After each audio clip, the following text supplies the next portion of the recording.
to Jake Jackets. Gear up to fire the cannon and hit the ice with your host, Jay Ashdown and Jake Gehringer.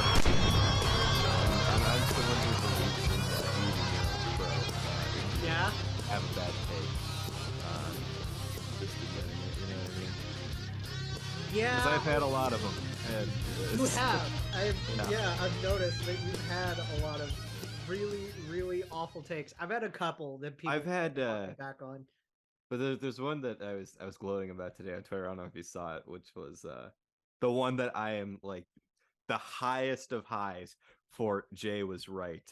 Oh, undoubtedly has to be my take on Tage Thompson. Tage or Logan? Tage. Well, Okay. both. I've been right on both of them because I was one of the few people when that Tage Thompson contract came out last year who was like, this is a really good deal. This is a lot work, of people right. thought, wow, this is a lot of money to give to a one-year wonder. And now he's like a top 10 player in the league. He has 3 hat tricks already this year. Dude, we went from everybody in the offseason thought, wow, this guy is way overpaid, to in less than a year being like, oh my God, he is criminally underpaid. Yeah. So this for hi, first of all. Yeah. We always say hi. Hello. This is how we are. Yeah. And cheers to our boys. Cheers.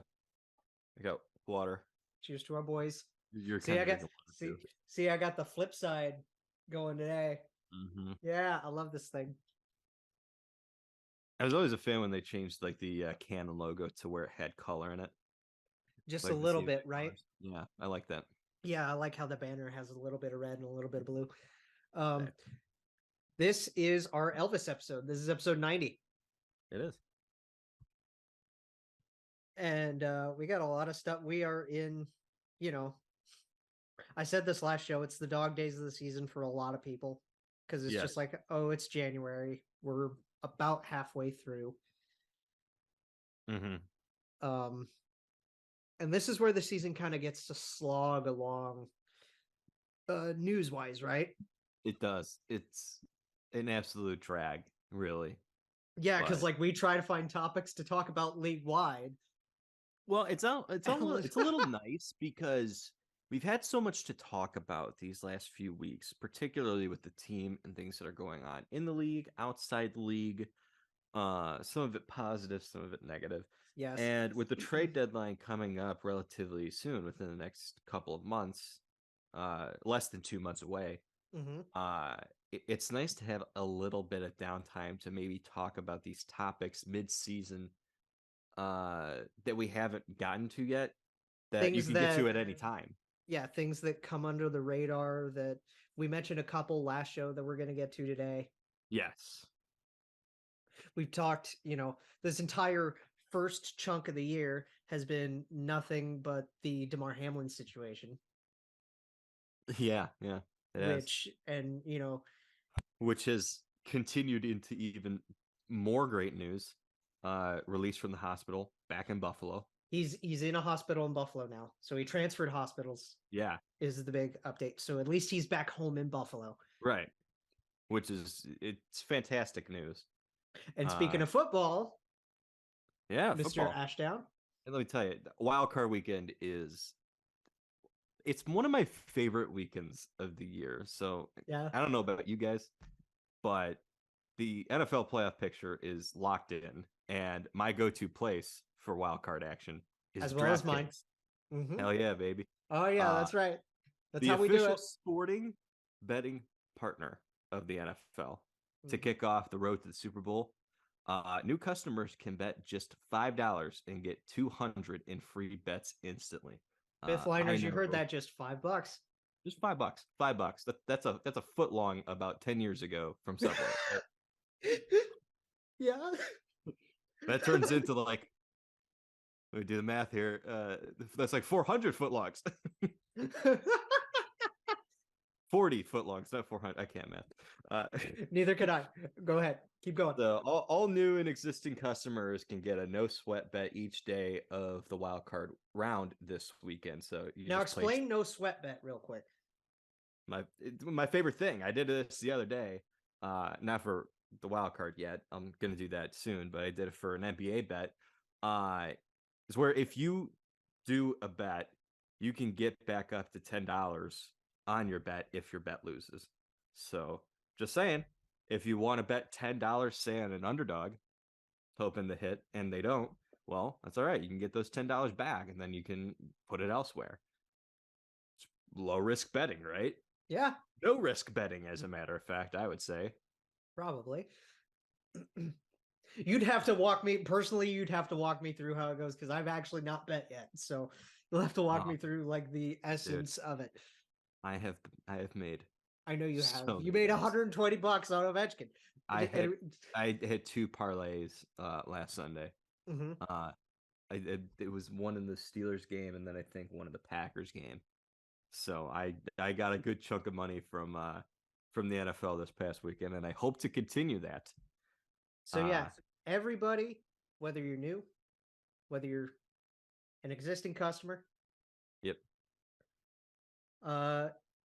During each day of the wild card round this weekend, you get your free no sweat bet.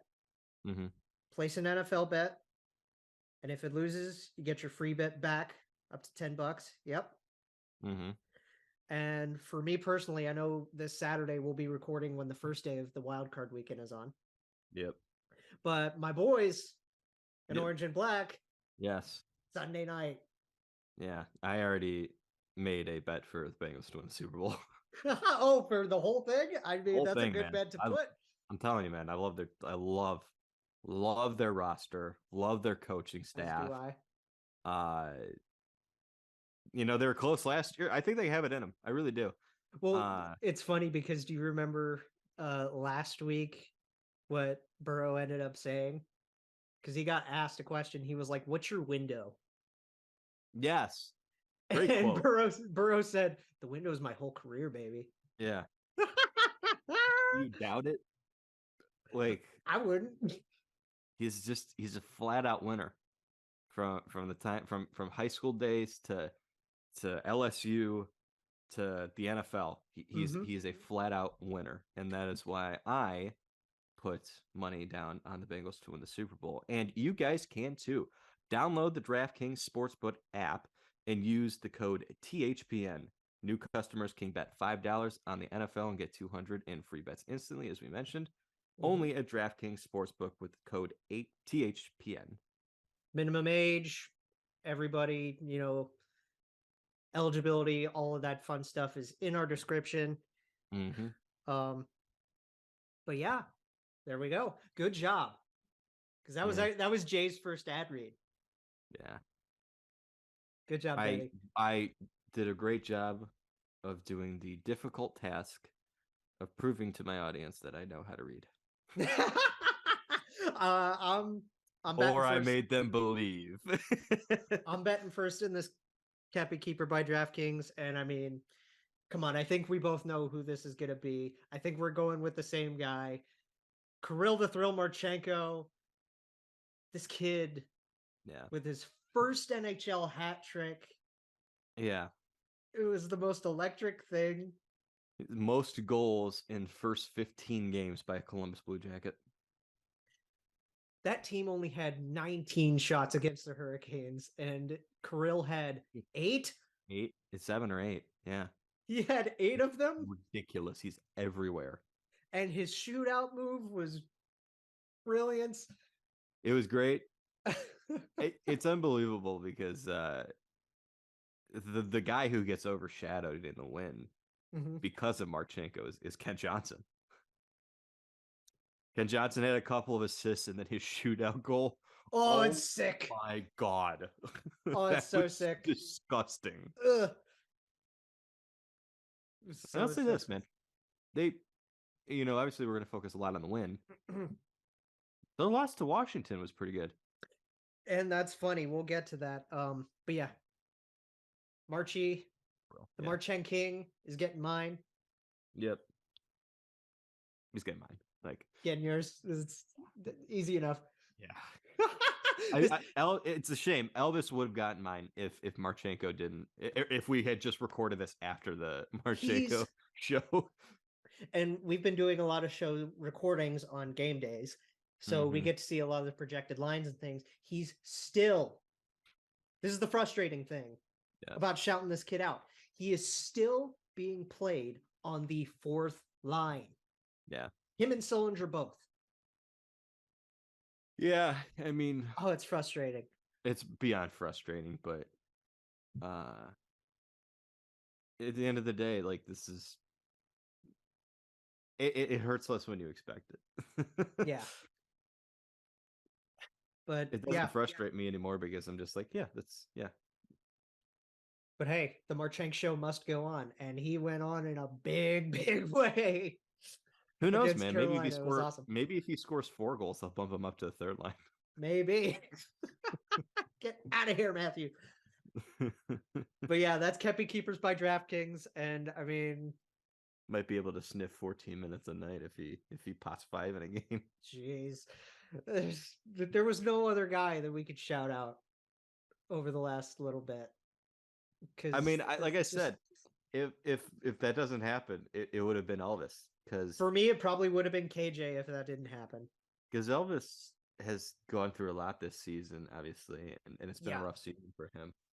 It was like the first good game he's played all year. And it sucks because it's just his luck. He only allows 1 goal. It was the first good game he plays all year, and they lose because they didn't score a goal. This guy cannot get any luck right now, and it's frustrating. Yeah. I will say, yes, shouting out our boy 91 with the 6 shootout move, the pass that he made. Yeah. For Kirill's, that was his first one, right? The wraparound? Yes. The pass that he made for the wraparound was so good. Yeah. I can't remember who it was. Someone made a really good tape play to tape. The blue line while the Blue Jackets were on the power play that led to the 2nd Marchenko goal, where it was like about. I think that was KJ too. Was that KJ? The one that just completely held it right at the blue line? Yeah. And completely saved the play? Fantastic play. Yeah. Fantastic play. Oh, what a play. Let me just make sure. And then the 3rd goal, It was KJ. Such a like, for a guy who's not big, he's very strong on the puck. Yes, he is. And that's probably one of the things that has surprised me the most about Kent Johnson. And I love that part of his game. So the Hurricanes game, obviously the big story from that is Kirill. And probably Kent. Those two were the most noticeable, right? But yeah, it's fun. So Marchenko scores 3 goals. The primary assists on the first 2 were KJ, and then the primary assist on the 3rd was Cole. Brad? Are you noticing a trend? And I tweeted this too. Pretty sure we all had some form of this in a tweet. Yeah. Bradley. Sir. Bradley. Play the kids. Yeah. Come on now. You've now seen it for your own self. Yoo-hoo. You've now seen it yourself. Yeah. Play the kids more. We've been drilling this point for 2 straight episodes now. This is over the last 2 weeks, maybe even a little bit longer than that. Really, ever since Marchenko came up. Yeah. The kids have been the best players. Exactly. And that includes Gaudreau. Yeah. And it's not to call out Gaudreau. No, because Gaudreau's a superstar. Yes, he's a great player, and I'm happy he's here. I've had no issue with his production or his play, but these last 3+ weeks, ever since Marchenko has come up, even when Yegor went down, when he was playing, Chinnikov was one of the best guys over the stretch. Have been KJ and Marchenko. Who would have thought? Not this early, but eventually, right? And you know what helps these players get better sooner rather than later? More time on ice. Yes. Some damn playing time. It's Can't help beyond but just ridiculous. I it's don't the think this most is quite Kruger levels in Buffalo. But God, it is not. It's Kruger not was far bad. away. Let's be frank. Kruger was Dude. really bad. He is the worst coach I've ever seen in my entire life. Babs was bad for a while. Not like when you saw young guys like Engvall playing their hearts out in Toronto. But he don't really produce. Still, like when you see guys that whether they produce or not, I wouldn't if they put have a Babs presence. up there. He had some bad ones. His deployment of Patrick Marleau in that game but that was brutal. But I don't even put Babs in like the top 5 of some of the worst coaching performances I've ever seen. But I don't know where I'd put it, Brad. I don't know if I'm putting him in the top 5 because there are some bad ones. But number 1 is Kruger. It's not even close. he was because it's night and day because you saw Granato come in. Oh my God! Immediate Granato comes in and immediately you see deployment. Casey Middlestat producing and some of these other guys. It's like because it's a change in deployment. The deployment, identity, strategy, tempo, all that stuff. The Blue Jackets, man. I'm not asking for them to go out and spend all the money in the world to get the top tier coaches, but no. If you find a Don Granato, right? If you get an Andrew Burnett to fall in your lap. That's best case scenario, right? That's best case, yes, and that's why I say fall in your lap. Yeah, that would be just phenomenal. But as you said, someone who's gonna fucking play the young guys who are, good. So here's the thing, right? Yes, you run the horses with Johnny and Line A. Yeah. You run those horses because they're who they are. Right? You're kind of paying them a lot of money too. Yeah, that too. So, 100%. You know who you're not paying a lot of money to? You're paying Matthew Olivier peanuts. You're not paying that much money. He's got some term, but you're not paying that much money to Sean Corrali. No. And we love Sean. Don't get me wrong. Love Sean, but like he is a 4th line center. And you're not paying that much money to Johnny's buddy and Eric Robinson. Yeah.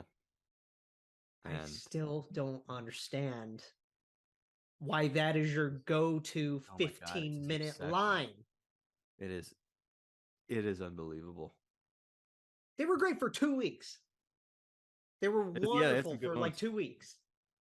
Yeah, when there's a good stretch in there where they were playing 4th line minutes and they were getting more minutes as the game went along. They were making plays, but game against the Panthers, they were awesome.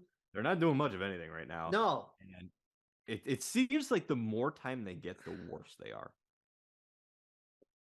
And it's almost like most 4th lines kind of operate that way because they're more often than not your energy lines. Yes, and it's hard to give a team energy when they're using up all their energy. Playing 15, 16 minutes a night. Oh, man. I don't get this obsession at all. You know what it kind of reminds me of?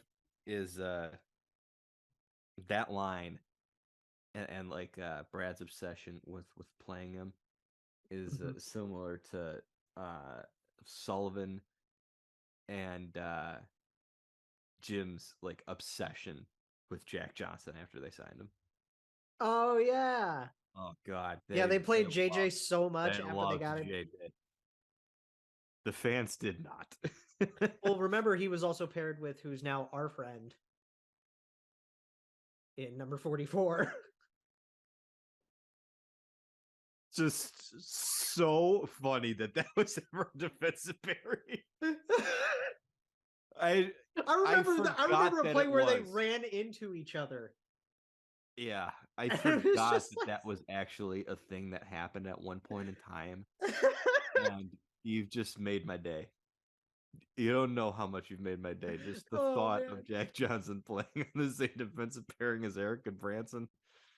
Oh my God. Oh, it was bad. That is the deep hair from hell. So yes, and the shootout was the shootout, and it was fun. We had some fun moves in there. Yeah. Patches. Of course, he had to get this first one against us, but I mean, Yeah, second. he got a second against us too. But you know what? He didn't get 3 against us. That's what we call limiting a superstar. Now that he's a superstar, I'm just screwing around. Big shout outs to Patches though, because I mean, like, he came back from. He's a guy that we enjoy. Well, yeah, I really like him.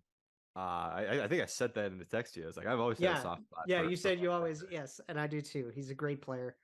Really good player, and treated unfairly by Vegas. He came back sooner than I thought. Yeah, I thought it was going to be closer to the end of the season, closer to the beginning of the playoffs, but getting him back a good chunk before the trade deadline's big. Yeah. I mean, we called this out with all the Bruins injuries too, right? Like, yeah, with how quick they came back. Yeah, some of these guys just heal so quick. And great for Patches. Good for the Hurricanes. Still feel bad for Patches for how he got traded by Vegas because, ugh. Yeah, well. That's what happens when you go to Vegas, baby. That's Vegas, baby. Yeah.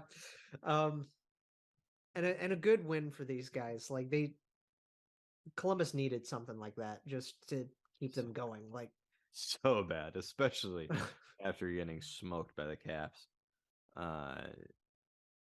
God, they desperately needed a win, and it felt like a game that they were gonna win. Mm-hmm. Weirdly. Yeah. Like, even heading into it, it was like you're playing Carolina, but for some reason, this just feels like a game you win. Games. Yeah, a game that you're like, okay, we're not losing this. Yeah, and then it's like because you saw Kirill. For some reason, I feel like Jonas Korpisalo is going to make like a lot of saves. It's funny you mentioned Jonas, and we'll get to that in a second. But the timing of this whole weekend was strange. Because you had 4 o'clock and 5 p.m. start times. Yeah. Which was fantastic for watching football. It was great for watching football. Don't get me. Well, that's exactly why, because national championship game was Sunday. It was yesterday. Dude, time's a flat circle. It is. I'm so, like, literally, do you want to know how this weekend messed me up so much? That this Caps game, which by the way was one of the most boring games ever. Yeah, I'm happy I didn't watch it. Literally, I got home from work and the game goes on. It's like third period, and I fell asleep for like a half an hour. And then I wake up and the game is winding down and nothing changed. Yeah. Yeah. It, like I said, I didn't watch it. I'm glad I didn't, but it seemed that way because it was 1-0 relatively early into the game and nothing Not happened. even 3 minutes. Not even 3 minutes. Eric Gustafsson. That's the only who is on an all-time heater right now. Yeah, he is. He scored a hat trick. Yeah. And ever since that, and that was his first, second, and third goal of the season. He's had 4 goals since. It's like every time I tune into like a Caps like box score, like to see like, oh, whatever with the Caps tonight, he's got like a point. Yeah. The 3 stars of the game to let you all know just what kind of game this was. The third was Nick Dowd, who had the primary assist. Okay. The second was Gustafsson, who scored the goal. And then the first was Kemper. And then the first was Darcy Kemper, yes. I like that, like, we lost that game, but I like that game because it seemed like they outplayed him. Mm-hmm. Had twice as many shots, I think. Yeah. You only held Washington to about 18, 19 shots. Yeah. Which is a miracle considering what this defense looks like. Mm-hmm. Especially going into tonight. I mean, you can't do that against Tampa Bay. Right. But at the same time, as we transitioned into tonight and everything, you're going without Vlad Gavrikov. Time for trade speculation. He's hurt. Yeah. Yeah. Yeah. So there's no Gavi. So now the only two guys who have played every single game so far this season are Gus Nyquist. Yeah. It's kind of not a surprise. Bless you. Sorry. Good. Gus and Johnny. Johnny doesn't miss games. And Gus doesn't miss games. Yeah. Except for he misses whole seasons. He didn't play it. He misses entire seasons. Like if he's not having like a major surgery, like he doesn't really miss time. No. Been a constant throughout his career.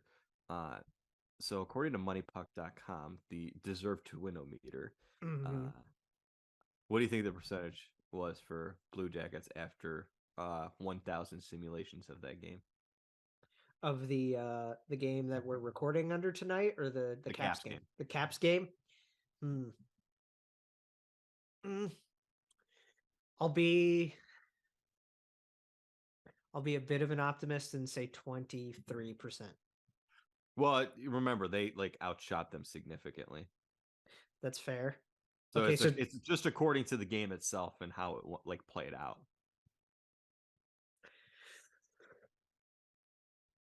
45. 69. Nice. Yeah. It's funny. Their expected goals in that game. The Blue Jackets 3.22 expected goals to the Capitals 1.47. So we were expected to win 3-1. Okay. Essentially, yeah. They well then. Kemper had a fantastic game. Elvis played fine. Yeah. One of the best games he played this year. Maybe his best game this year. And it's about time. This is funny. It's just like he only allows one goal. I think that's the only time this year he's only allowed one goal. And they couldn't do it. And they fucking lose. and they got goalied. They got goalied so hard. It is just so Columbus this year. Ugh. Man. So yes. It was still a good performance. It's already 2-0. Yeah, it is. Yep. Yeah, it is. But now we're getting hit by a couple more guys, right? Yes. With Vlad out, which is tough. Yeah. Because he was your number one. Has been. Yeah. After Zach went out, he was your number one. He was like guy you could really call that. Yeah. Blanks is close still. He's almost for weeks. It feels like. Yeah, I know, right? It's like, give us an update. Is he coming back or like? Give us an update. What is close in your eyes? Because he was close about 3 weeks ago. Is it relative? Is it like 3 weeks ago he's close to getting back on the ice? And when he's back on the ice, he's close to potentially getting in the locker room and putting on his stuff to go to warm-ups, and then he gets to the warm-ups. Well, he's close to playing again. Like, yeah, what's close? Answer on what close is? Is he close to I-71 North? Is he like what is he close to? Yeah. I don't know, but he's on his way. Yeah. More or less. And with Vlad out, that makes I'm trying to think of I can't even remember the pairs. I know Bayreuther and Boakfist was the third. I think Bernie and Goodbranson. No offense to those still guys. The second. Bayreuther, Boakfist on your third pair is a fucking nightmare. I'm just trying to think of like who they put. I want to say Peeke. Peeke and Bjork, like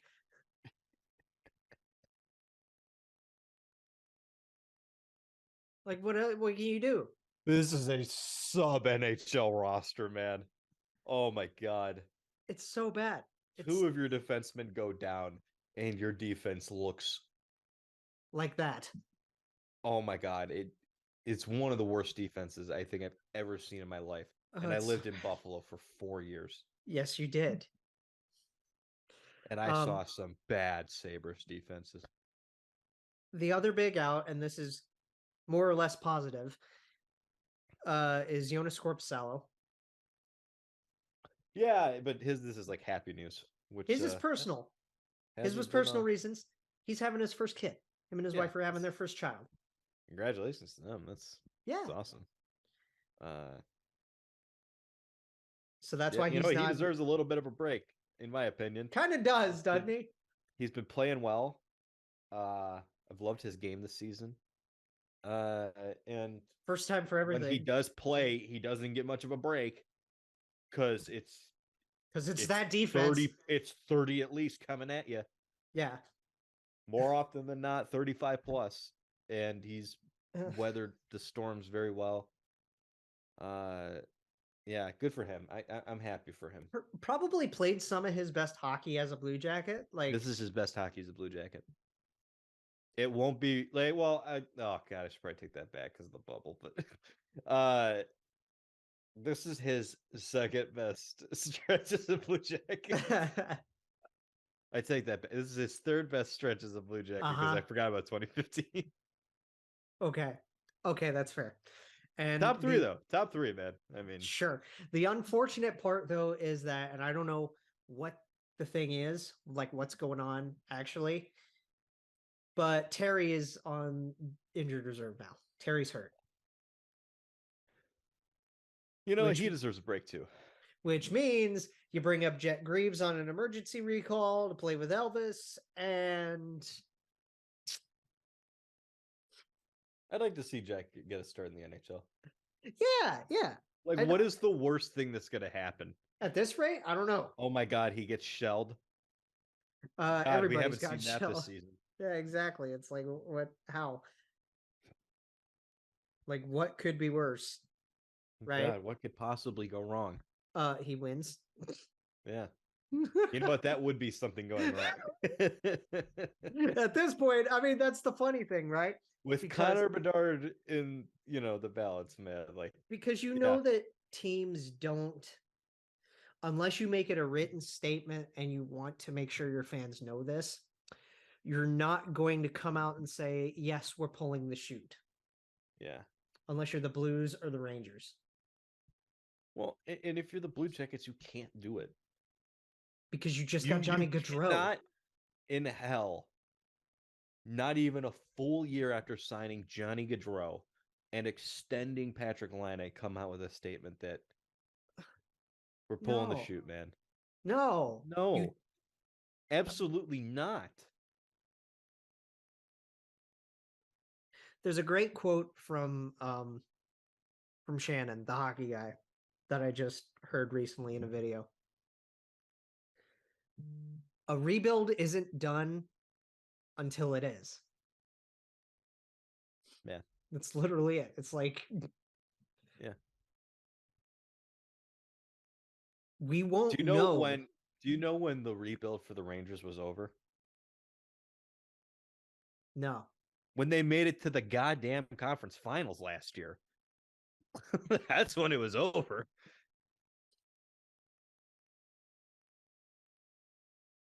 It doesn't matter what terminology you use. Yeah. Rebuild, retool, reset. Frankly, I don't give a shit. You suck. That's what it is. It is a term that is used really kindly. Yeah. To polish the turd that is you suck. Why'd you make me think of Jeff Dunham? There's that joke with him and Peanut where he's like, polish a turd, it's still a turd. It is, yes. Yeah. And speaking of the ongoing rebuild that we're on, I still would enjoy to think of it as a retool. because I would pray that it's not going to be like a long term. Like, this isn't a Coyotes thing. Here's the thing, okay? The problem with the terminology rebuild or retool is a lot of people confuse the two between if me, just personally, how I view it, retool is 1 year, 2 years max. Okay. This is going to be the third straight year we missed the playoffs. This is rebuild. Now, rebuilds can end sooner than you expected. You can start out expecting something to be a rebuild, and then, oh, oops, we made the playoffs. Right. And now we're competing, and this is consistent. So the rebuild didn't take as long as we thought. Sometimes if you're Buffalo, you rebuild a rebuild. Decade plus. You rebuild a rebuild. Like, yeah. Well, dog, they're on like the fifth rebuild. Exactly. And like I said, this isn't a Coyotes. No. This isn't a Chicago. No. They're tearing it Let down. me tell you, there's a difference between rebuilding and what they're doing. That is a nuking. They're tearing it all down. They're demolishing that is the it word all. that I use. That is literally like, for, you know, if we're using tanks, for example, like, this is a nuking, man. Like, you were just getting rid of everything. Yeah, exactly. Right. You're selling the farm. Yes. You're selling the farm. You're selling the kitchen sink. You're selling. Oh my God! You sold you're the unmortgaging farm. your house. You sold all of your farm equipment. You sold your house. Hell, you even sold the truck and got a new one to drive to a whole new place to rebuild a farm. New seeds, everything. That's what you stopped growing corn. You're now planting apple trees and shit like that. Like, you went from corn to soybeans. Okay. Yes. If we're gonna use Ohio terminology here.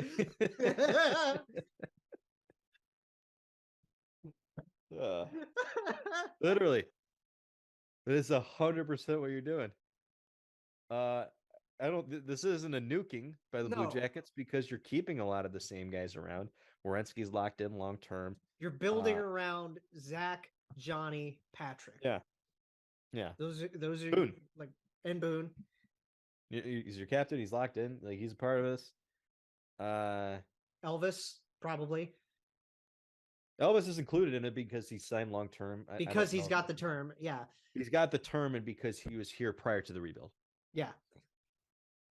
Anybody who was here prior to the rebuild who is going to remain a part of this is why it's a rebuild and not a nuke. But everybody has wanted to call this thing a retool. We wanted to call it a retool, and I don't think it was unreasonable for us to feel that way, especially when we got Johnny Gaudreau. But this is just the reality of it. That it's now turning into a build. Yes. And the thing that goes with that, we mentioned a lot of guys that are potential trade targets this year. Vlad being key among them. He's like your number one trade target. Yeah. Gus Nyquist, possibility. Jonas is a possibility. Yeah, Jonas is still a possibility. Jack Roslovic is a possibility. 1,000%. Here's one that I'm going to spit out at you that that is a little bit of a question mark on. Andrew Peeke. Yeah, I saw that in the topics for today. Andrew Peeke, he's got really nice defensive numerical value. He's not going to pot you a lot. He's not going to put up a ton of points. Yeah. And his defensive results have been lackluster, to say the least, this season. But, well, that's easy to say. I'll say this. You literally, you Mad Libs that part for this year, Jay. Come on. Yeah. Right. Like, I'm not saying I'm against it. If a team comes at you and says, hey, we've got a return for you that's worth it for Andrew Peeke because we want this guy for a playoff run, or what do you ask for, though? 2 second, third round pick, couple mid round picks, and a prospect. I would do it for a second. A second? If a team comes at you and says we're willing to trade you a second round pick for Andrew Peeke, I would do it in a heartbeat. Mm-hmm. I Are you wonder. getting that? I don't know. I wonder who you Who ask a knows? prospect for, because I'm intrigued. personally, I think the pool is fine. Yeah, The prospect pool that we have is fine. I think like some of the rankings have it like 5-6 in the entire it's in that National range. Hockey League. Yeah, it's really good. Yeah, The it's a reason great I say you prospect get pool. draft picks though is because of what you can do with them. Right. It's not always just, well, you get a draft pick, you pick player. It can be you use that pick to trade up. You use that pick to trade down. You You use use that pick to trade for acquire a someone. different player. Yeah, you use that to trade for someone that you can use now. Magic means, right? Right. There's That's what Steve always likes to call it's it, the right? Yeah. It's the world of possibilities. I don't think a team would trade a first round pick for Andrew Peeke, even if it's like a late first round pick. But then again, I'm just gonna throw this out there. Tampa did for Barclay Goodrow. Oh, you're right. And part of the reason that they did that is because he had term for a pretty cheap cost. Right. There's value to the contract and to the term. I wonder if there's a team that feels that way about Andrew Peeke, because frankly, I would probably do it for a second round pick. I would. It's a no-brainer if a team offers you a late first or a pick that's going to be a late first, because obviously we don't know what the pick is going to be yet, but obviously any team that's trading a first for this guy is going to be a playoff team. Yeah. And someone that could use a decent, bottom four defensive defenseman on your left side. A defensive defenseman who doesn't cost much, has term, and has at least shown the ability to play top those minutes. Yes, like he's not a top pair defenseman, but in a pinch, he can handle the minutes. Yes. He can handle the workload. And he can play both sides. Yeah, if need be, he's way better suited, obviously, for the right side. But of course, in a pinch, if you need to, that's certainly an option. So he's a versatile player. He knows the defensive side of the game fairly well. And I think that he's the kind of guy who really could benefit from a change in system. Not so much a change of scenery, more just a change of system. I mean, we know what the system's doing to everybody else. Yeah. But I wanted to throw the Pete question out there. Yeah. Because granted, that's a name like I said, like, is anybody trading a first round pick for him? There's maybe 2 or 3 teams in the National Hockey League who would do something like that. Right. Colorado, Tampa, and maybe if they have the space, whether if it's LTIR or if they clear it up, probably Vegas. Yeah, I was gonna say Vegas. But, or who knows, maybe even a team like Boston who's trying to maximize the. Well, let's think about Boston for a second, right? Yeah. Because their decor has been like a Grizzly, a McAvoy, a Lindholm, a Carlo. Yeah. And Carlo is actually a guy that's actually getting like thrown around in there. Yeah. In trade talks. Yeah. And then it's Clifton on the right, and then I can't even remember. Connor Clifton's played some pretty good hockey for them. Was it Cliffy's out there as well? I think they'll hold on just because he's so cheap and he's actually been producing pretty well. Oh no, wait, Forbort. Why did I forget? Derek Forbort. They have Mike Riley in the minors right now. Yeah, he's. And then Anton Strawman is a cheap one that they've got. Old Blue Jacket Anton Strawman. Yeah. So I don't know. They've got the depth. I don't know why you would move any of it, like with what you're doing right now, unless you really want to. They traded for Mike Riley, signed him to an extension. He put up good underlying results with them, and they were like, "Yeah, we don't like you anymore." It was weird. Yeah. I think that one I can't explain, but that like Mike yeah, Riley's it's a not weird realistic stopgap possibility because for the they Blue didn't have Jackets. Charlie for a while, right? Yeah.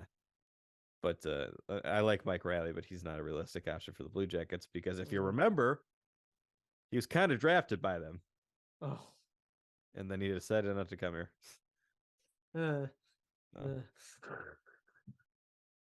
But yeah, I wanted to ask the Peak question because it's like that's another guy that not a lot of people are talking about that could be an option out there, right?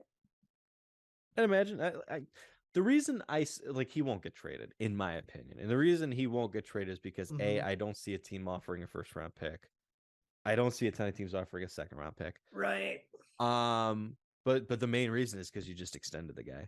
Yeah, that too. They see him as a part of the future. One of the guys that I find more interesting in this conversation, as long as we're on defensemen, it hasn't been like a rumor, but it's been floated out about what is the long-term expectations in this organization for an Adam Boqvist. Adam, you're right. I like the player. I love Boki. He's great. He's the way we got him is probably the biggest story. Yeah. In that, right? That whole Seth Jones trade just yeah, blowing everybody's minds. And people want to keep him, I think, because they view it from the fan perspective of he was involved in the Seth Jones trade and he was so good offensively his first year. He scored 11 goals as a defenseman, and he's a fan favorite in Chicago. He's got a great personality. He's a good kid, but all those things are true, and he's a good hockey player, I think. But you have to evaluate where the player fits long term. I'm sorry, I'm looking at 4-0. No, 5-0. End of the first period, but the shot differential is What's the score? 2-0 Tampa. Oh, not bad. I'll take it. The shots 6. Oh my God. 6-20. Oh, good Lord. Wow. What? That is. Oh. So go on. They allowed more than that period than they allowed in Washington. Yeah, I was gonna say you can't do what you did against Washington against Tampa. I didn't expect that. Ugh. Anyway, go on with your point about Boki. I know, I want to keep him as a part of that younger core, right? As a part of those younger options on defense. Part of the issue that the Blue Jackets face with this defense is you've got young guys. There's such a surplus of young guys on the right. As I get more excited about some of the guys who could potentially come in and some of the younger futures, the more pissed off I get about the Eric Branson contract. Yeah. Less about the money and more about the term. Exactly. Those are years you could be using to send up a Kulinens or send up a Jiricek or keep a Bjork around. Or I don't think that they foresaw the emergence of Marcus Bjork, but nobody did. But this is where you're at. This is the reality you live in. Boqvist, Blankenberg, yes, blanks, Bjork, all the B's. Yeah, there's a lot of bees. There's a lot of bees with BJs, aren't there? Yeah. And sure, there's other people. Well, you locked in Peeke. So you locked in Peeke. That's 4 defensemen right there who are all right-hand shots that play the right side. And then your prospects, your Kulimans, your Jiricek, your right there. Your Metachuk, your Chuck's gonna be up next year. Kuhlman's might not. He might take a little bit longer, but he might at least get a tryout. He's here in 2 years. Yeah, he might at least get his tryout next year. Who knows? I don't get it. What was the timeline for it? What's the point? $4 million is whatever. It's fine. Yeah. $4 million for an Eric Branson. He's not a $4 million player. But we both said it at the time. Our biggest issue with the contract was less about the money and way more about the term. Yes. The 4 term years is awful for a guy that's 31 who already plays hard miles and hard minutes and does pretty poorly in them. Yeah. But he's big and physical, and he's a right-hand shot, Jake. And you know what else you can't teach? You can't teach size. You can't teach being a right-hand shot. You can't teach being a former top 3 pick well over a decade ago. Uh-huh. You can't teach that.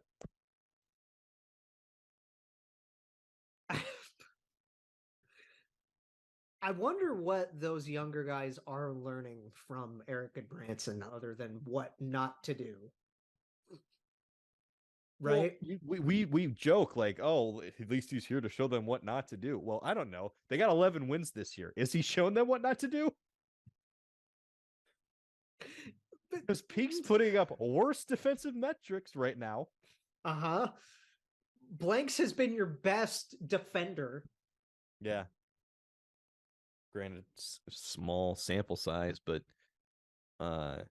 Bean has not worked out at all. my God. Oh, I didn't expect to spend this much time on the whole defense. I just wanted to talk about Andrew Peeke, but like they all tie in together. God. That's like the thing, you know. It's just, God. I hope Terry's gonna be okay. Yeah. I hope he heals up quick. I don't know what happened to him, but I hope he's all right. Yeah, I hope he's okay. I hope he heals up quick, and I hope he enjoys his break from having to play behind that fucking defense. Yeah. So the things that we teased last show, I want to get to. Let's get to Shane first. Right. Right. Oh, I like that. I like Didn't it. even I plan should... it. Didn't no, even plan I it. bet not. I should have grabbed my hat. I know. So the thing about Shane, he goes, and we mentioned how good his World Juniors was. 7 points in 7 games as Canada's captain. Yeah. Brilliant tournament for Shane Wright. And his whole trajectory this year has been pretty wild.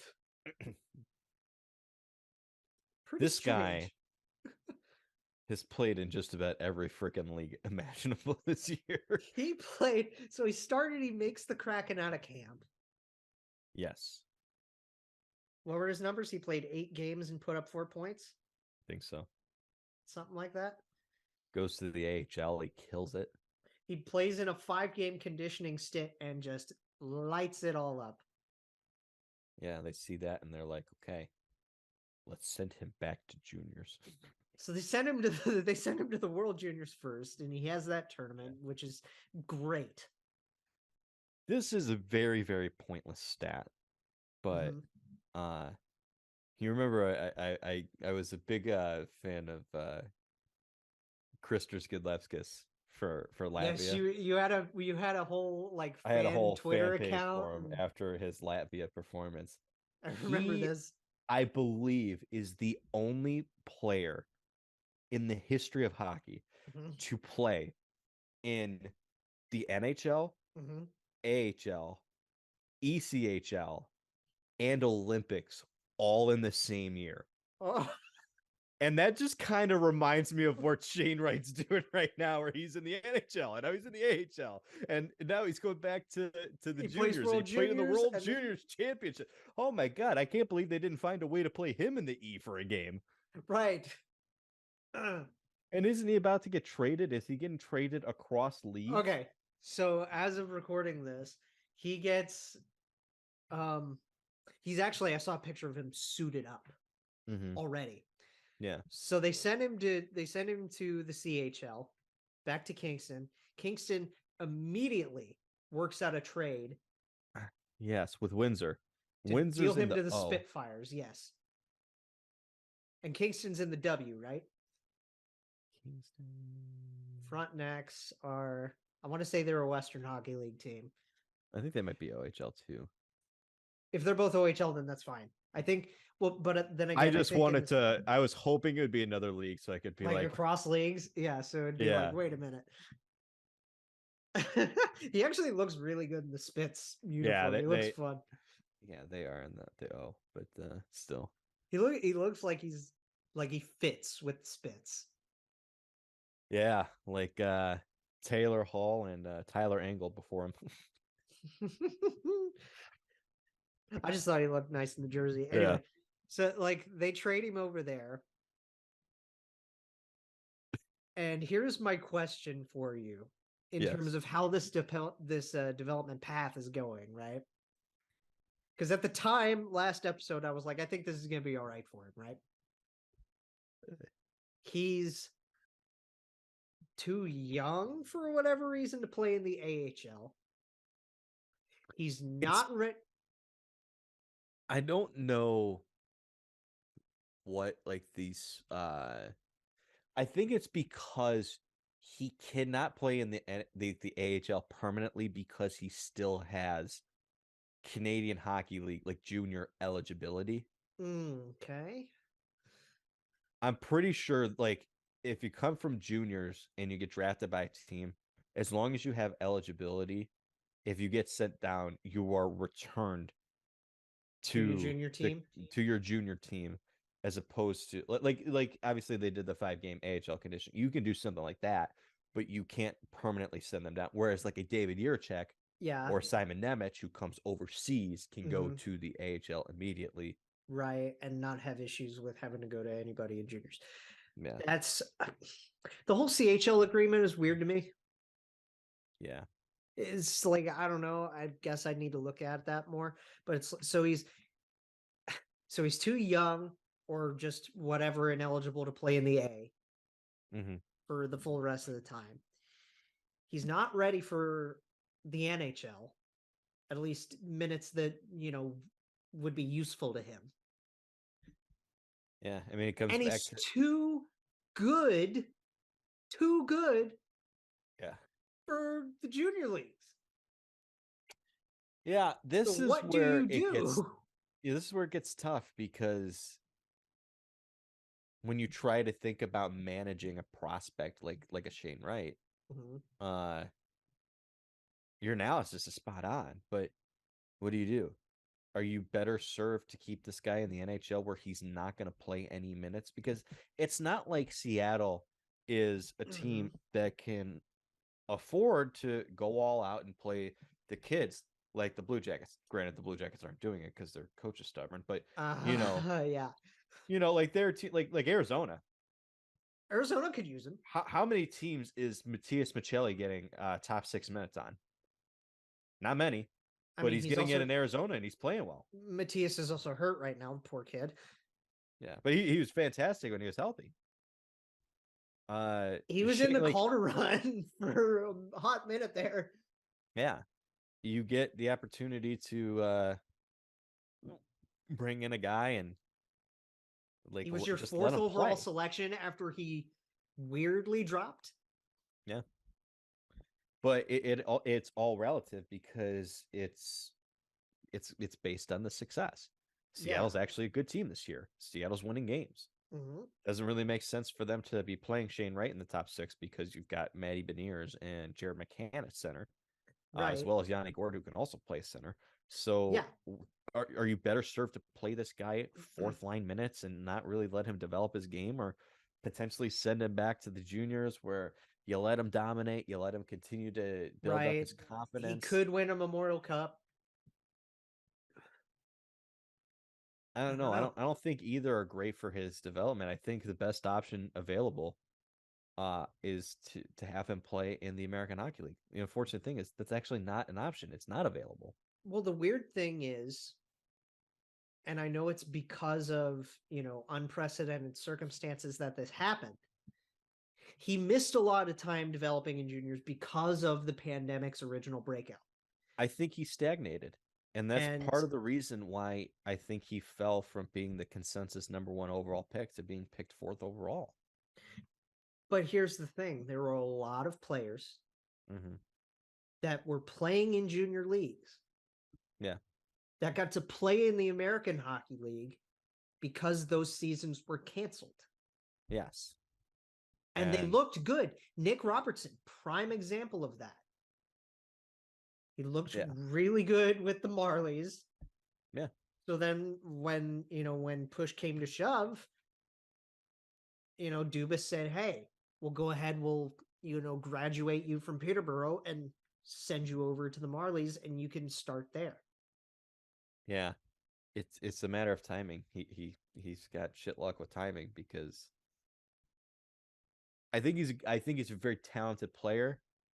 I think he can have a very successful career. I think he will. Mm-hmm. He needs a break. He needs something to go his way. Yeah. And hopefully this will give him a break. Being able to play with the Spits and go chase a championship. Yeah. Here's the good thing for Seattle.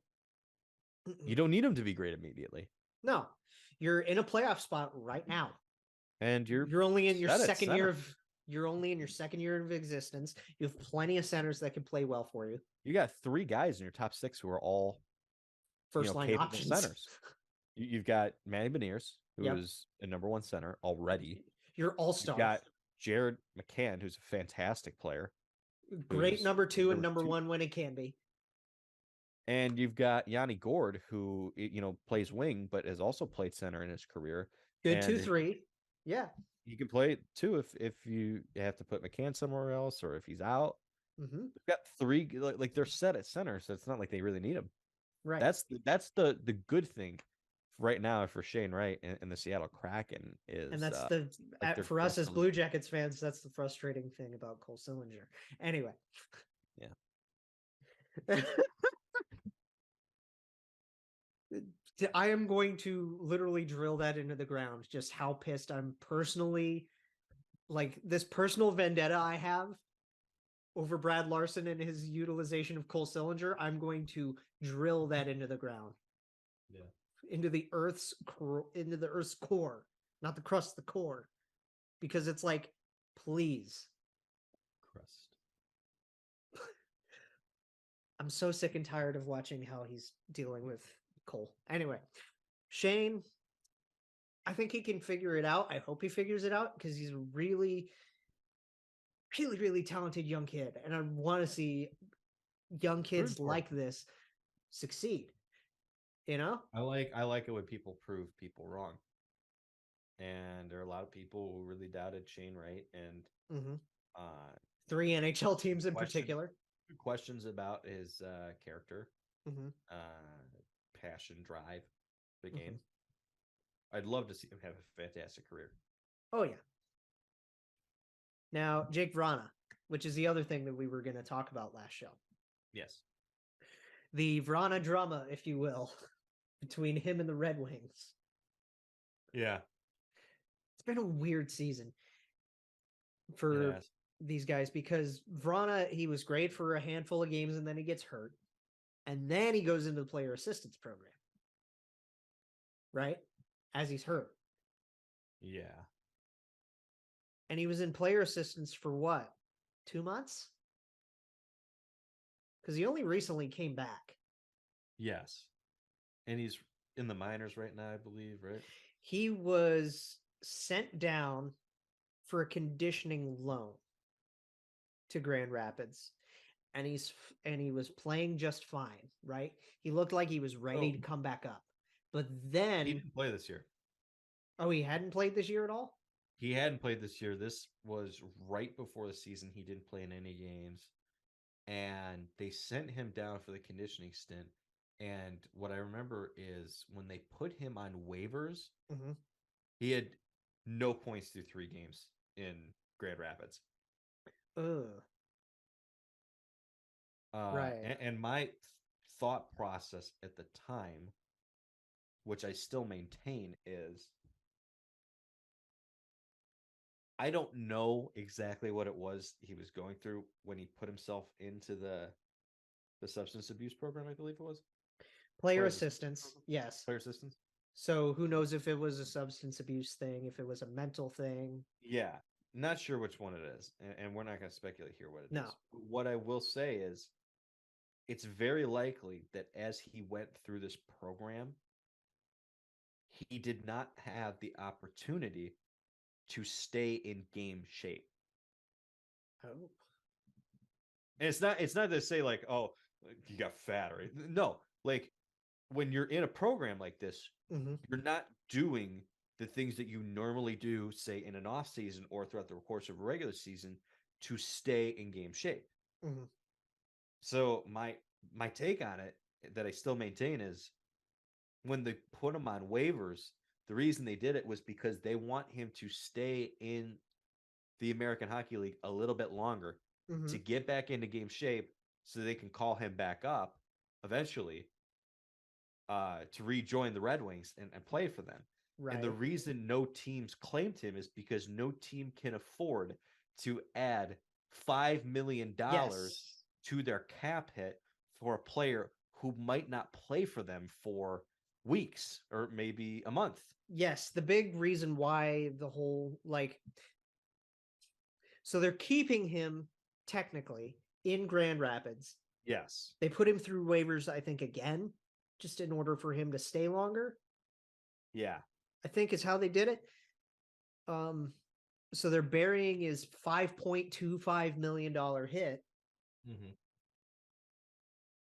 But now Vrana is saying, I'm tired of this. I want NHL time. I imagine he does. Yeah. If I were Jake Vrana, I would want to be back up there and play with those guys, right? If I know I'm an NHL caliber player. Oh, he's a top 6 guy. Yeah. This is a guy who is one of the better goal scorers in this league. That Mantha deal is looking really rough. Yeah. But now what's going on as of today is a battle of wits as to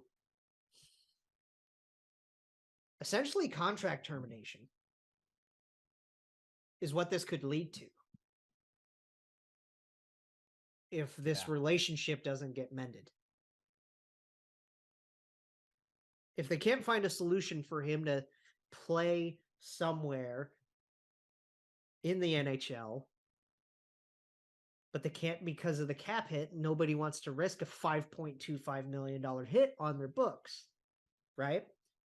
Not to mention, it's not like he's doing well in the minors right now.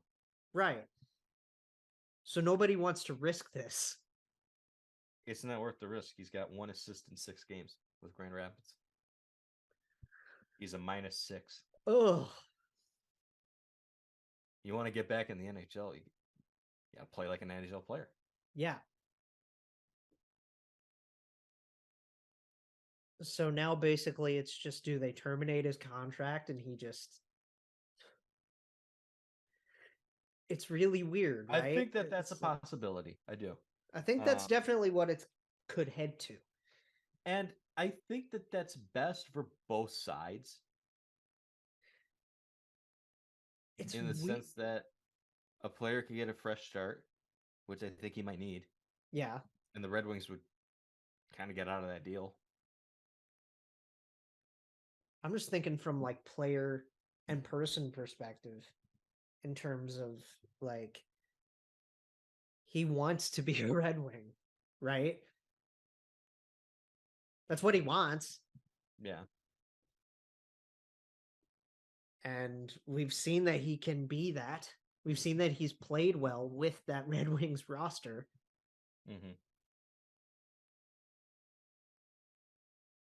I just think that they can't fix it, A, because of the money issue. And for what another thing, Fabry came back. So it's like that adds more, right?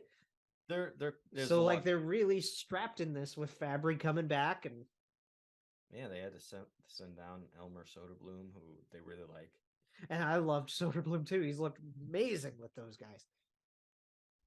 He's looked great with the big boys. It's going to be one thing or the other. It's either going to be a contract termination or maybe a trade where they retain some salary, since he's only going to have 1 year left on his contract. Once this year's up, they could probably be able to stomach that. Maybe. All I'll say is I don't know what happened. I don't know why he went into the players assistance program. Like I said, I'm not going to speculate. Right. The one thing I will speculate is I think this is over. Yeah, I I don't know how you. I don't think he's gonna play next year with the Red Wings. He might be able to get into some games for the Red Wings this year. I don't want to see if they can fit him, but I just don't see him on their roster next year. There's no actual fit. Like legitimately, money-wise, roster-wise, where do you put him? Easy answer. Grand Rapids. And yet, right? So it's just, I don't know. This is looking like it's ending in a divorce. Yeah. Which is a shame because when he first got there, he tore it the hell up. God, he was on fire. And kind of so did Mantha. And it felt like he was scoring in every game he played in as a Red Wing. The first little bit there. He looked so good with Dylan Larkin. He looked so good with whoever they put on his other wing. Whether that was Tyler or whoever. There were a lot of players that he meshed really well with. And I was just like, I don't know. It's a shame, right? It's a shame. And now even Mantha, right? Yeah. Even Mantha with the Caps might not work out that well. Because Yeah. he's not doing a whole lot of anything with them. Yeah, that trade in the grand scheme thing might have been bad for both sides. Yeah. So here's we're going back to juniors for a hot minute. Because there's this trade that I want to briefly touch on that was insane. Just reading it as a list is crazy. So like we talked about how Shane Wright got dealt to Windsor, right? And that was for a player and a couple of prospects. The thing about CHL prospects and their draft and all of that stuff. I don't know the ins and outs of it as much. We can ask Mark since he covers no idea. Since he covers the Otters and all of that. Yeah. Basically the reason why so many CHL teams accrue draft picks like they're cattle is because they need to keep these kids churning. Yeah. Right? In order to develop because more there's so many kids teams and whatnot, like because you got 3 major leagues. Yeah. And each league has at least 15, 20 teams in it. Yeah. So you're dealing with over 60 teams in Canada and the US just for the CHL that develop so much talent, right? And every year you have so many that cycle out and you need to cycle new ones in, and you're scouting basically you're scouting 10-year-olds at this rate. Yeah. Right? So the trade itself, the Blazers receive Olen Zellweger, who's a prospect for Anaheim. Yes. Defenseman. And Ryan Hofer. Okay. For 4 players: Joe Anglet, Caden Hamill, Rylan Pierce, and Jack Baker. Okay. Or Jack Backer. I don't know. It's 2 Ks. A 2023 first, second, fourth, a 2024 first and fifth, a 2025 first and third, and a 2026 first, second, and sixth.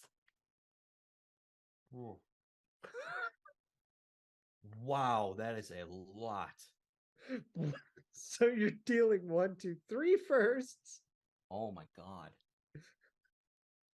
3 firsts, 2 seconds, a third, a fourth, a fifth, and a sixth. Oh, wow, that is a lot. Like I said, you're drafting 10-year-olds at that point. Yeah. Jesus. That is really oh, no, wait. Wait, the 2026 second is conditional. What are the conditions? That it I can don't become a know. 2027 first? So basically, like, Zellweger's getting dealt to go on a playoff push because that's, what happens with your top prospects that you have in there. You trade them around so they can make their playoff pushes. It's like any other deal in the NHL, right? Mm-hmm. That's how that part works. But then the Right. pick system is so different that they got 10. They got 10 picks. That is quite a lot of picks. Wow. That's Everett. That's the Silver Tips, which are a great franchise. Or at least they're a known franchise, right? Yeah, I couldn't tell you who's great or not. I mean, I know that I don't know anything about. I know the Otters aren't doing the best this year.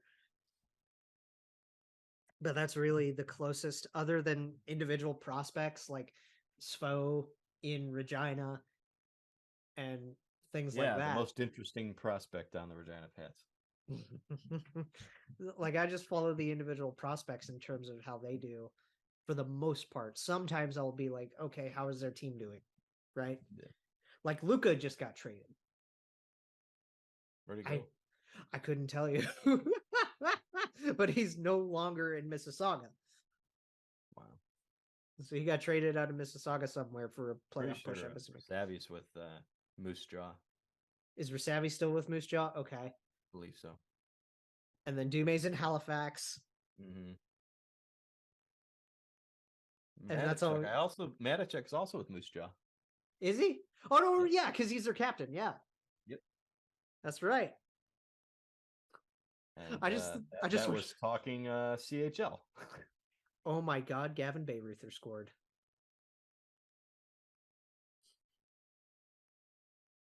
It's 2-1.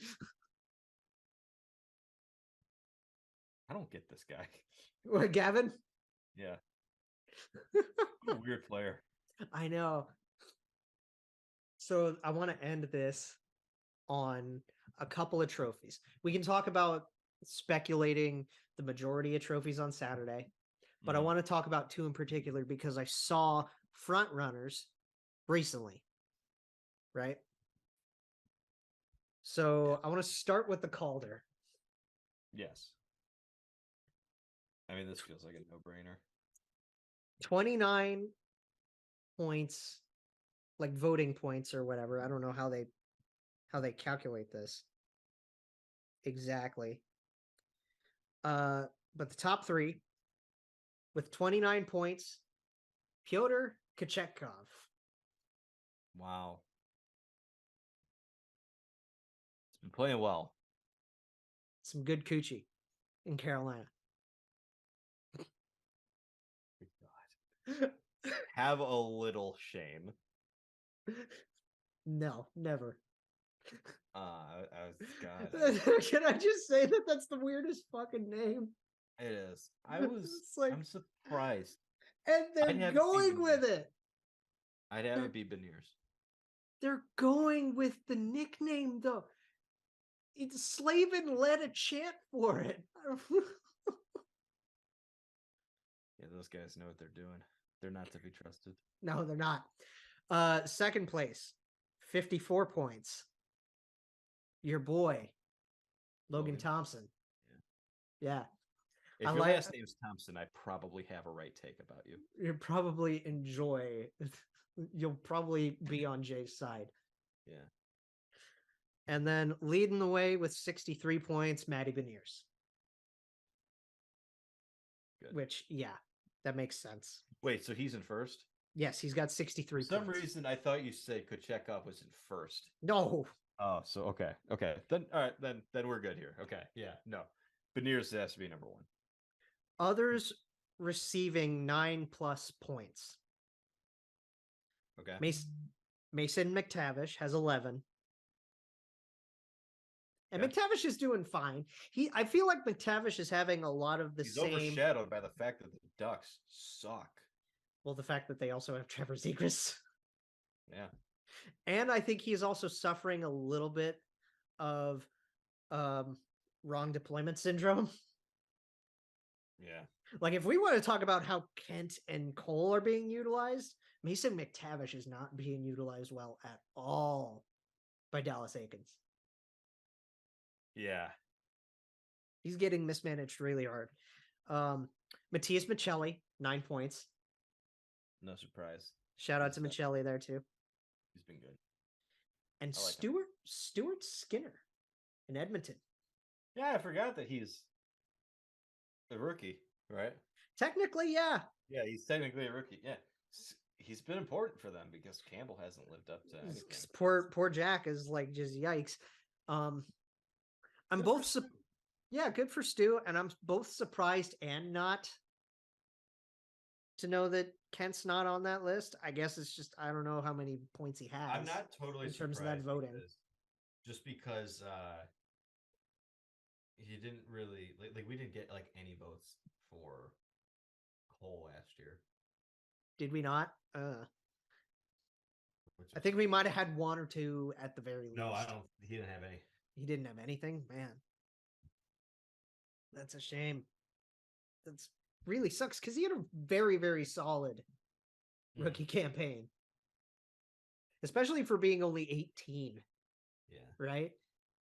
And Kent's only 19 turning 20. Right. So I don't know why I'm not surprised because of the team's performance, but I'm also surprised because he's been playing so well on his own that he deserves more love. Yes. Right? I agree. What was the other one we wanted to get to? Especially after that shootout move. Oh my God. I can watch that replay all the time and just, it's just disgusting. And the little stick flip too. The little stick spin that he had. So the other trophy I want to end on is Jack Adams. Here's the thing I'll say. Mm-hmm.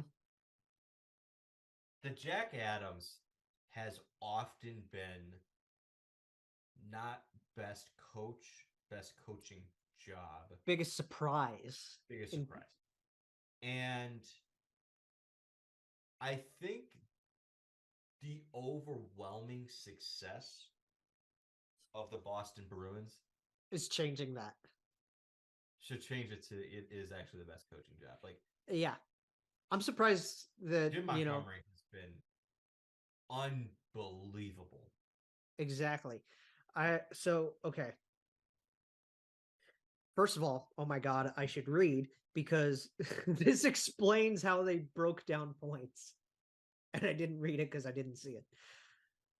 14 NHL.com writers cast their vote. Points are awarded on a 5-4-3-2-1 basis. Yeah. Third with 20 points, Brindy. Yeah. Not really a surprise. He's almost always in that conversation. He's not in my top 3. He's not? Nope. Okay. Oh, no, wait. 4th points. I'm sorry. Okay. Yeah. 4th point. The 4th place, Rod Brindamore. And we love Brindy. Yeah. He's a great coach. We'll see if their top 3 matches my top 3. Go ahead. 3rd place, 22 points. Bruce Cassidy of the Vegas Golden Knights. Yes, he's in my top 3. He's done so well with Vegas this year. Just they're a legitimate top threat. Yes, they are. Because Eichel's back to being completely healthy and tearing up the league. Logan Thompson's a revelation. Yeah. Like, we knew he was going to be good. We didn't know he was going to be this good. Yeah. Phil Kessel is... Phil Kessel's rejuvenated. Yep. Which is awesome. The same production out of the usual suspects, so no real changes there. Oh, yeah. All the misfits are doing their thing. Right? I'm interested to see what they do at the deadline. Yeah, because I remember reading earlier today, like they sent Jake Lecision through waivers. So he's probably going back down to Henderson. Mm. There's a lot of guys that I'm interested to talk about with Vegas that we don't normally get to talk about because we're too busy with the Canucks and the Coyotes.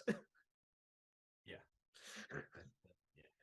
2nd place, 31 points. So this is a big jump. Pete DeBoer in Dallas. Yeah.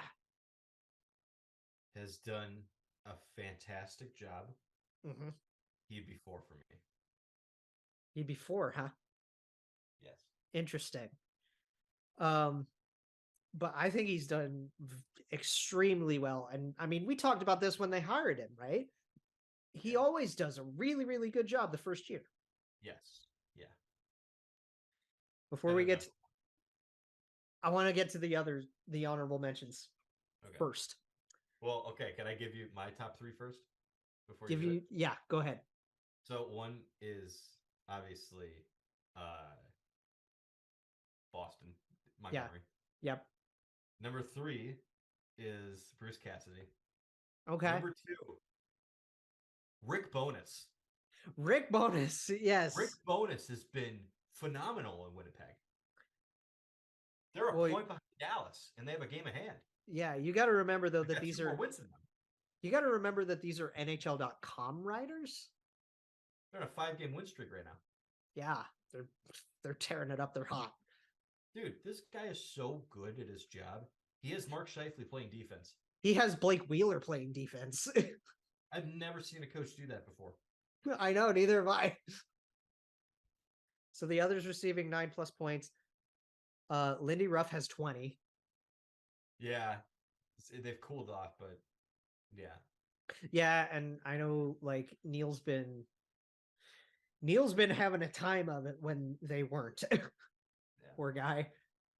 And then again, not poor guy, because it's like, dude, you won 13 straight games to like start the year. You're fine. I don't want to hear it. Yeah, exactly. I don't want to hear it either. Neil, Mr. Villapiano. Let me ask you a question. Okay. Go ahead. First on the Winnipeg Jets in points is Kyle Connor with 49. Second, Pierre-Luc Dubois with 47. Hey, good for Pierre. Who's third? Who's third? Is it a usual suspect? I'm not answering that question. No? Okay. Why on earth would I give you a hint? Just give me one. Just give me one, like the Blue Jackets always do. They only give us one. No. Oh my God. Josh Morrissey. Yes. Wow. Okay. Yeah. Josh Morrissey, third with 46 points. Oh, okay, from the back end. Whoa. Over point per game player this year from the back end. Good on Josh. No wonder he's going to the All-Star game, huh? Yeah. Funny we're talking Jets really quick because Bonus received 11 points. Mm-hmm.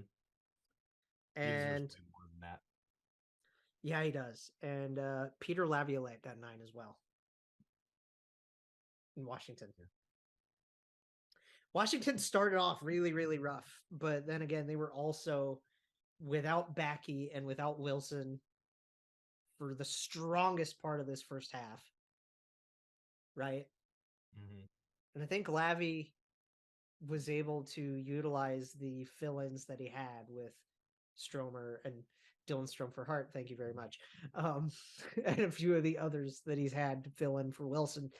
He's done well. He deserves his kudos with that. Yes.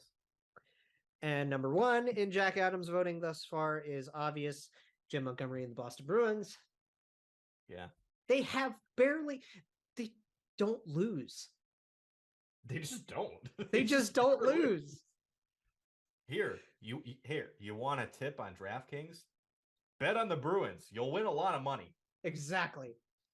What are they, 32, 4, and 4? Woo, yeah. They don't lose. There's something like that. If you bet on every single Boston Bruins game, you've won 32 of 40 bets. Yeah. I don't know about you, Jake. To me, that sounds like money.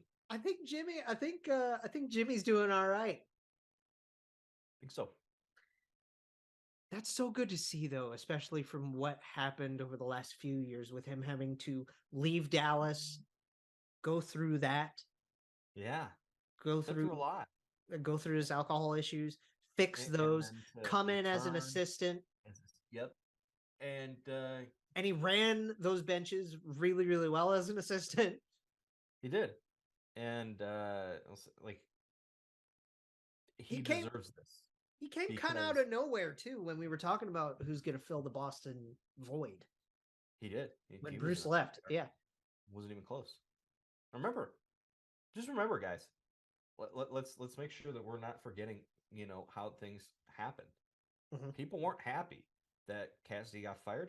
They weren't happy with the way that he was fired. Right. And they were not happy that Jim Montgomery was replacing him because the thought process at the time was David Quinn. They were pissed about his name being out there, but their thought process was, you better begin to trot if you're replacing this guy. Well, right. Shit, they might have. they very well They've got a younger one. Yeah, exactly. Okay, and I do want to say this. So I told you that Pete DeBoer had 31 points for second place, right? Yeah. I want you to take a guess. Just take a shot in the dark at how many points Jim Montgomery has. You said 31% for 31 points. Oh, 69. Close. 68. He has 68 points and Pete DeBoer has 31.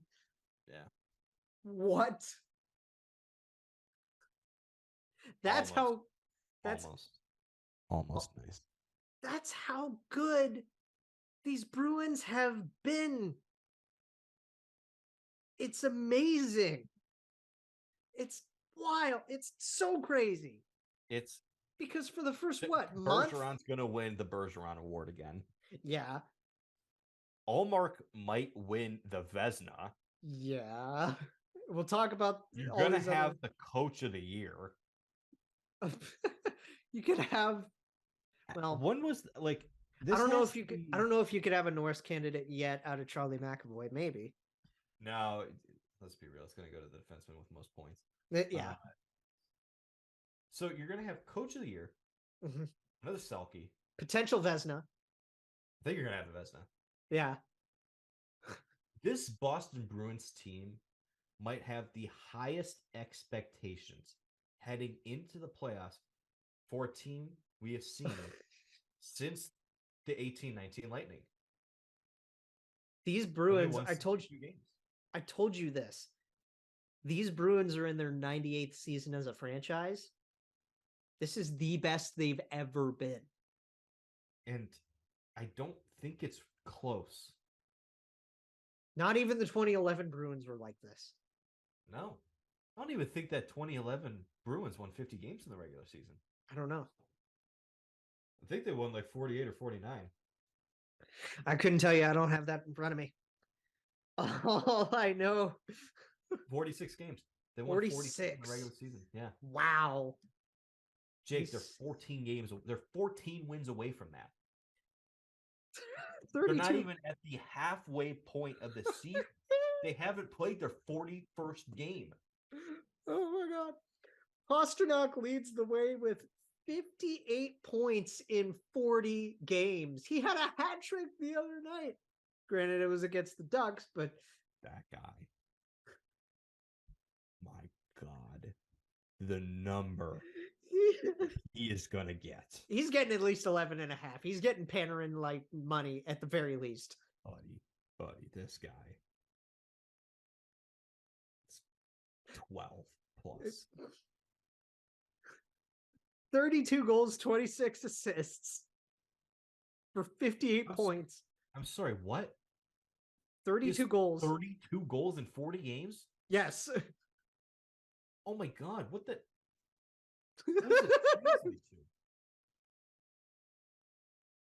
By the way, he's also a plus 20. He's on a 65 goal pace. Oh my God. And of course, he leads in everything, Jay. Let me reach you these top three. So for goals, right? Goals on the Bruins. Pasta 32. Jake DeBrusk 16. Oh. Yeah. 16. Best hockey of their lives.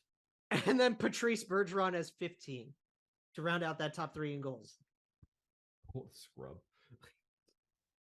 Assists, 26 for Pasta, 24 for Marchand, 23 for Hampus Lindholm. So assists are closer, but like... And then you got Pasta with 58 points, Marchand with 37, and Patrice Bergeron with 33.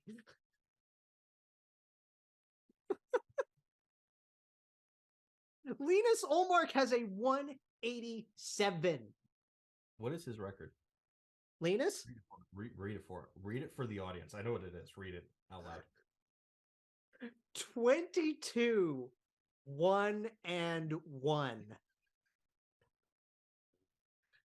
What the fuck? He has a 9. He has his goals against average, or his save percentage, excuse me. His save percentage is 1 tick higher than what my phone number's area code is. He's got a 938. And just to put, so Keith Kincaid, you know, is there like up and down. He's their third guy. Yeah, behind Swayman. He's played in 1 game. He got a win.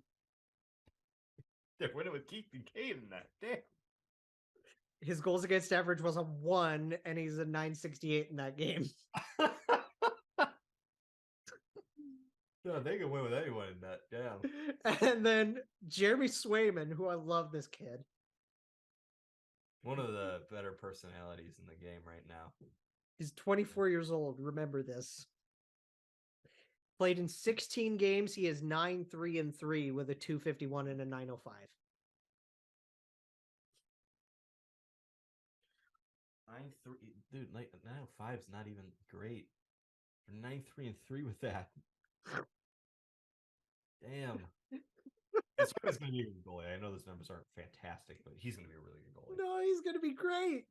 And, pretty sure that was also when they played LA. That was the Battle of Alaskans.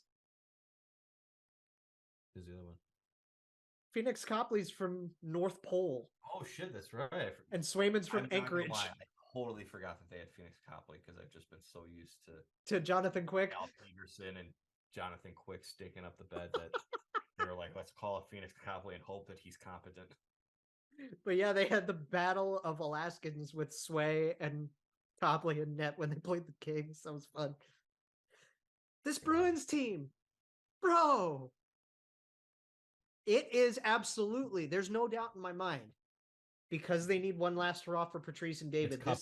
It's cup or bust. Anything less than a Stanley Cup is a colossal. And Pasta potentially too, because it's like if you can't shell out the money to keep this guy, Jake, if they don't keep him, that's like catastrophic. That's such a big, yeah. That ruins you. That basically ruins you. No. It was right there. I guess it was right there. You were laughing. You were laughing. But I laugh at about everything. So is that really a compliment to that? Or is that just... Boy, you look really angry right now. Grr, you look like you're about to pop me. No, I'm not. I'm not mad. I'm just disappointed. Yes. Tough shit. God, wouldn't it be great to get a Jim Montgomery behind the Columbus bench? I'll take any Montgomery behind the bench. I'll take David Montgomery behind the bench.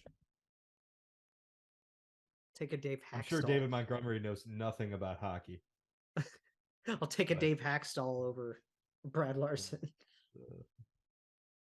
No? I mean, I guess, but God. It's like saying I'd rather. We'll have, all right.